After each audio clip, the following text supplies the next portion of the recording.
Welcome to Anonymous HR Stories at gmail.com. Got a workplace scandal that'll make your jaw drop?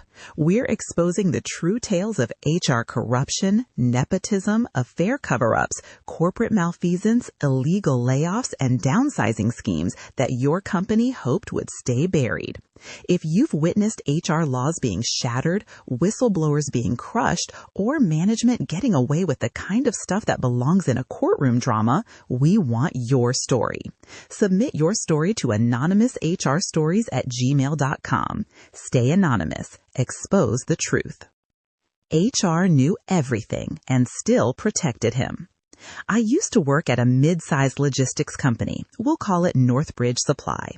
About 80 employees, growing fast, lots of pressure, and one of those places where leadership constantly said, "We're like family here."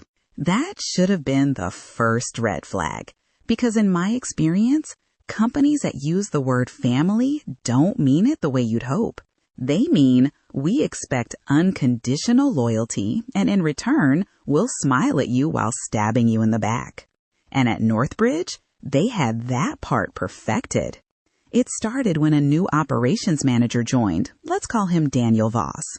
Daniel didn't go through the normal hiring process. No job posting on the internal board, no word from recruitment, no panel interviews, no background check whispers through the office grapevine. One Monday morning, he just appeared, standing at the coffee station in a suit that was just a little too sharp for a logistics warehouse, holding a mug that already had his name on it, introducing himself like he'd been there for years.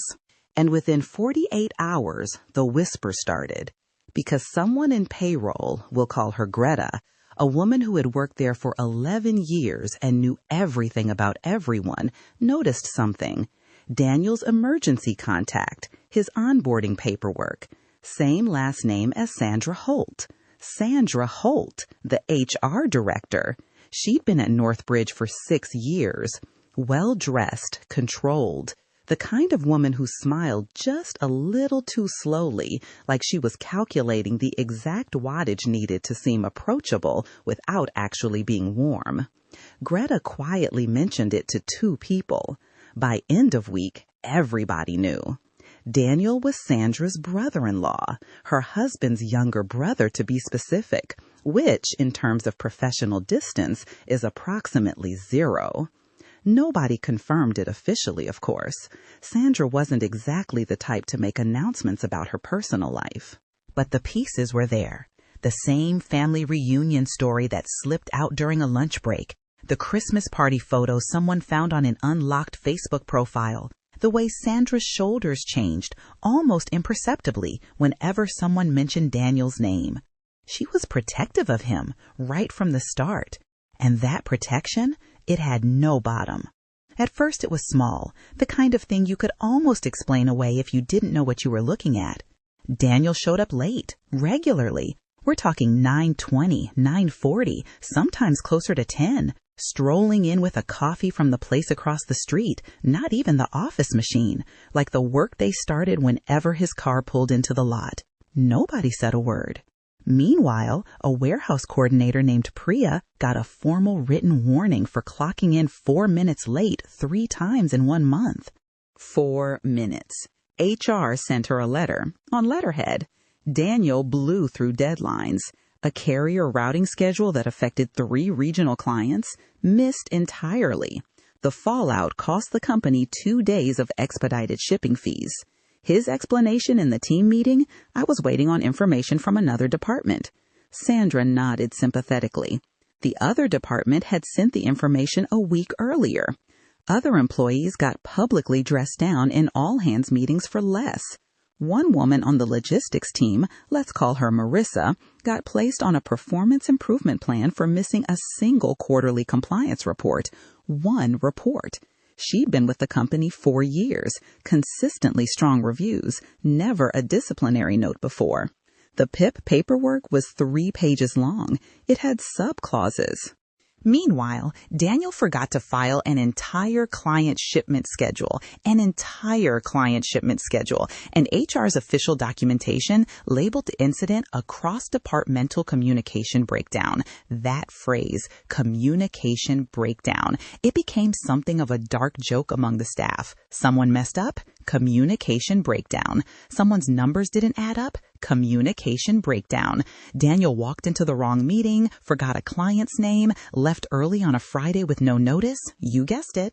About 3 months in, the rumors stopped being about Daniel's job performance. They started being about Daniel and Marissa. Now, here's the thing about Marissa. She was sharp, genuinely good at her job, despite what HR's PIP implied. She had the kind of organized, detail-oriented mind that logistics actually runs on, which made the whole situation more tragic, honestly, because she didn't need what came next. But something shifted, slowly at first. She started staying late. Daniel started staying late. Not always in the same room, not obviously, but people notice things in a small office. The cars in the parking lot at 7 p.m., the lights in the conference room, the laughter, actual laughter, echoing from behind a closed door when half the floor was empty. Then the lunches started. Not every day, but enough. Then the small things. He started advocating for her in meetings, loudly, interrupting other managers to make sure her ideas got credit, which would have been sweet if it hadn't come out of nowhere, because 3 months earlier, he'd barely acknowledged she existed. Now here's where the story gets genuinely uncomfortable. Marissa was engaged. Her fiancé, Tom, had proposed the previous spring. She'd shown half the office the ring. She had a venue deposit down. Her bridal shower was already half planned. And Daniel? Daniel had a wife, 2 kids, elementary school age. His wife had even come to the company holiday party in December. Nice woman, quiet. She'd stood next to Daniel the whole evening, and he'd kept a hand on her lower back the entire time, like he was performing the role of devoted husband rather than actually being one. The office knew. The office always knows. But nobody said anything, because saying something means being the person who said something. And at Northbridge, being that person had consequences. The person who finally broke the silence wasn't who anyone expected. His name was Victor Crane. Accounting. Quiet, methodical, the kind of guy who ate lunch at his desk because he genuinely preferred it. He'd been at the company for 7 years. No drama, no enemies, no ambition beyond doing his job correctly. He was the last person you'd expect to blow the whistle, but Victor had access to numbers that most people didn't, and for several months the numbers had been bothering him. So he did something brave, or, depending on how you look at it, something naive. He filed a formal complaint, internally, with HR, not about the relationship. Victor was careful. He wasn't submitting gossip. He was submitting documentation. The complaint was 15 pages, printed with tabs. It included a timeline of Daniel's attendance violations compared to disciplinary actions taken against other employees for identical or lesser offenses, copies of meeting notes showing deadline misses attributed to Daniel and how they were officially recorded, payroll anomalies in Daniel's department, specifically overtime approvals that seemed to apply selectively, documentation of Marissa's PIP cross-referenced with comparable performance issues from Daniel that received no action, and a note at the end, measured and professional, pointing out that the HR director's familial relationship with Daniel represented a structural conflict of interest in any investigation. Victor submitted it on a Tuesday morning. By Tuesday afternoon, Sandra had read it. We know this because her assistant, sweet, overworked woman named Beth, later told people that Sandra had closed her office door immediately after opening the email and stayed in there for 2 hours without speaking to anyone. HR announced an internal review within the week. The email was carefully worded, formal language, references to Northbridge's commitment to a fair and transparent workplace. The phrase "zero tolerance for misconduct" appeared twice. People exhaled, cautiously. Maybe it would be okay. Maybe Sandra would recuse herself. Maybe they'd bring in an outside HR consultant, an independent investigator, someone who didn't share a Thanksgiving table with the subject of the complaint. They didn't. Sandra handled it personally.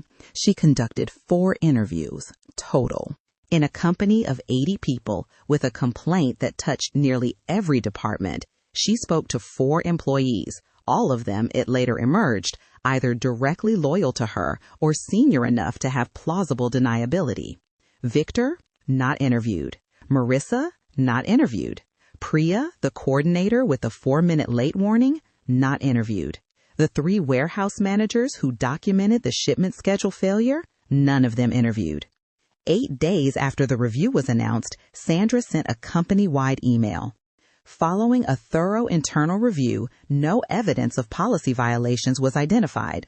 Northbridge remains committed to maintaining a respectful and equitable workplace for all employees. We thank everyone for their continued professionalism.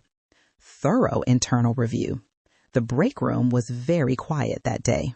2 weeks after the investigation closed, Victor got a write-up. The stated reason? Persistent negative attitude creating a hostile environment for team morale. Nobody on Victor's team had made a complaint. When a few of them were quietly asked afterward, they expressed genuine bewilderment. Victor? Hostile? Victor, who brought homemade tamales to the office on the last Friday of every month and kept a bowl of wrapped chocolates on his desk for anyone passing by? But the write-up was in his file. Then the restructuring began. Victor's projects, the long-term reconciliation accounts, the quarterly audit prep he'd managed for years were quietly reassigned to newer hires, people who had no relationship with him and no reason to feel uncomfortable about the transition. He stopped being included in the Tuesday morning finance meetings. When he asked why, he was told the meeting had been refocused. His year-end bonus, which he had qualified for every single year of his 7-year tenure, disappeared from his compensation review with no explanation and no line item. When he asked HR, he received an email response about evolving performance metrics. He held on for 32 days. On the 33rd day, Victor submitted his resignation. His exit interview was conducted by Sandra herself. She reportedly smiled the whole way through it and thanked him for his years of dedication to the Northbridge family. The official record listed his departure as voluntary resignation in good standing. There was nothing good about it. 2 weeks after Victor left, Marissa was promoted. The announcement came via company-wide email, the kind with the bold subject line and the cheerful language about exciting changes. The role didn't exist before. That bears repeating. The position, Senior Operations Liaison and Client Strategy Lead, was created specifically with a salary band that placed it between middle and senior management, with its own budget line, and a direct reporting relationship to Daniel. The optics were so staggering that even employees who'd been trying to stay out of it found themselves exchanging glances in the hallway. Around the same time, Daniel received expanded budget authority. He could now approve vendor contracts up to a certain threshold without secondary sign-off. The threshold wasn't small. And that's when the finance team started noticing things. Not Victor. Victor was gone. But his colleague, a young analyst named Reyes, who'd watched the whole situation from a safe distance and kept his head carefully below the parapet, started seeing things in the numbers that made him uneasy. Vendor invoices approved without proper documentation. Payments to a supplier, none of them recognized. Not one of Northbridge's established carriers, not anyone in the approved vendor directory. Expense reports with receipts that didn't quite match the dates, the amounts, or sometimes the existence of the events they claimed to document. Reyes was not Victor. He did not file an internal complaint. He made a phone call. Corporate had never paid particularly close attention to Northbridge Supply. It was a regional operation, profitable enough, relatively low maintenance, the kind of branch you check in on quarterly and mostly leave alone. But money talks, and when Reyes's phone call landed in the right hands at corporate, money started talking very loudly. The external audit team arrived on a Wednesday morning. Nobody at Northbridge had been warned. That was by design. They set up in the large conference room, the one with the glass walls that everyone could see into from the open floor plan, and for 3 days straight, they worked through boxes of documentation, laptops open, faces carefully neutral, speaking to people in 30-minute increments. Sandra was notably absent from day 2 onward. Her assistant, Beth, fielded all questions with increasingly strange cheerfulness. Daniel came in on day 1, stayed for about 4 hours, and then was not seen in the building again. The final report was not shared with general staff. But information moves through an 80-person office the way water moves through cracks in concrete, quietly, persistently, inevitably. What people eventually pieced together was this. The unnamed vendor receiving payments was registered to a friend of Daniel's, a friend who had no logistics experience, no operational infrastructure, and whose company had no verifiable service history prior to being entered into Northbridge's payment system by Daniel himself. The unauthorized bonuses were 3 of them, spread across Daniel's department, processed without proper authorization codes, and buried in a payroll run flagged as a routine adjustment. The expense reports were for client entertainment events that no client could be confirmed to have attended, some for dates on which Northbridge had no scheduled client activity at all. And then there were the internal emails. This was the part that made people genuinely angry. The auditors found internal emails going back months, predating Victor's formal complaint, in which employees had raised informal concerns, flagged anomalies, asked questions. Every single one of those threads had been either left unanswered or quietly shut down. Many had been routed through HR Sandra's. Inbox contained multiple flags she had never formally logged, responded to, or escalated. Victor's 15-page complaint, tabs and all, was in the system, filed, date-stamped, and marked, reviewed, no action required. It moved fast once it started. Daniel was terminated on a Friday. His key card was deactivated before lunch. The box of his personal items was brought down to his car by facilities, so he didn't have to come back through the building. Marissa's resignation email, brief, no explanation, effective immediately, landed in inboxes that same afternoon. Whether she was asked to resign or made the call herself, nobody said publicly. The timing said enough.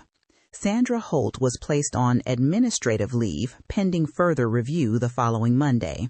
She cleaned out her office over the weekend. Her assistant Beth came in Monday morning to find the space already stripped. Plants, photos, the small framed prints she'd kept on the credenza for 6 years, all gone, as though Sandra had known before the announcement was made. 3 weeks later, a brief HR communication went out notifying staff that Sandra would not be returning to her role. No disciplinary language, no reference to findings, just a tasteful corporate farewell about pursuing new opportunities and a thank you for her contributions to the organization. For whatever it's worth, Daniel's wife filed for divorce 4 months later. The mutual friends who crossed the streams of that particular social circle made sure the story was known. Tom, Marissa's fiancé, had ended their engagement before the audit was even complete. Word was he'd found out about the situation not from Marissa, but from a mutual friend who'd seen them at a restaurant. The venue deposit, as far as anyone knew, was non-refundable. Corporate sent a representative to address staff 2 weeks after the dust settled. He was youngish, well-suited, with the careful affect of someone trained to deliver difficult messages without actually saying anything difficult. He talked about restructuring, about a renewed commitment to compliance, about new vendor approval protocols and updated conflict of interest policies, about the incoming interim HR director and the search for permanent leadership. He said, moving forward 11 times, someone counted. He did not say Daniel's name, Sandra's name, or Victor's name. He did not say the word retaliation. He did not say favoritism, fraud, or complicit. He said nothing that resembled an acknowledgement that employees had tried to raise concerns and been punished for it. When he opened the floor for questions, there was a long silence. Then Priya, quiet, careful Priya, who had received a written warning for being 4 minutes late, raised her hand and asked, very calmly, whether employees who had experienced retaliation for raising concerns would receive any formal acknowledgement of what had happened to them.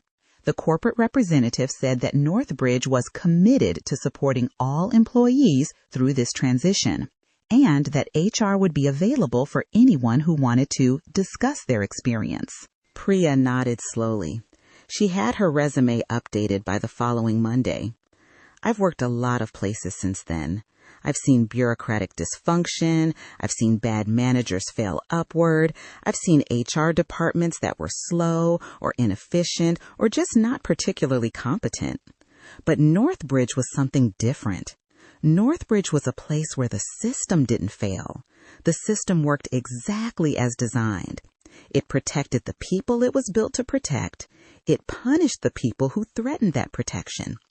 And when it all finally collapsed under the weight of money, not ethics, not complaints, not the quiet dignity of a 7-year employee submitting 15 pages of careful documentation, it cleaned up just enough to keep operating. No one went to jail. No one was publicly named in any external filing, as far as I know.